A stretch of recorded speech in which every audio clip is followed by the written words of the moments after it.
σταματήσουμε αυτό. Λοιπόν, πρέπει να κάνουμε ησυχία, παιδιά. Λοιπόν, δεν να δείτε. Πρέπει να κάνουμε ησυχία Όχι, όλοι. δεν είναι ησυχία. Γιατί εντάξει, Ναι. τα παιδιά μιλάγανε, Πού είναι παίζανε η πετσέτα μου, ρε. και Περικλεί. εμείς ακουγόμασταν πολύ. Ναι. Από εδώ και πέρα λέμε Όχι, εσύ θες να ρίξεις. Εσύ Μαρία, εσύ τα καλά, λέμε να και μια ζωή, σταματήσουμε. εμένα λένε. Ναι, δηλαδή εντάξει, δεν γίνεται.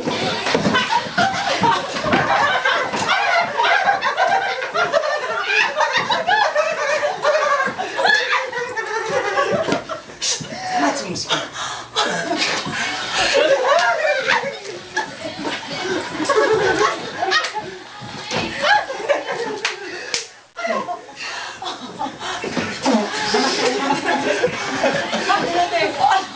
Nokia, connect these people.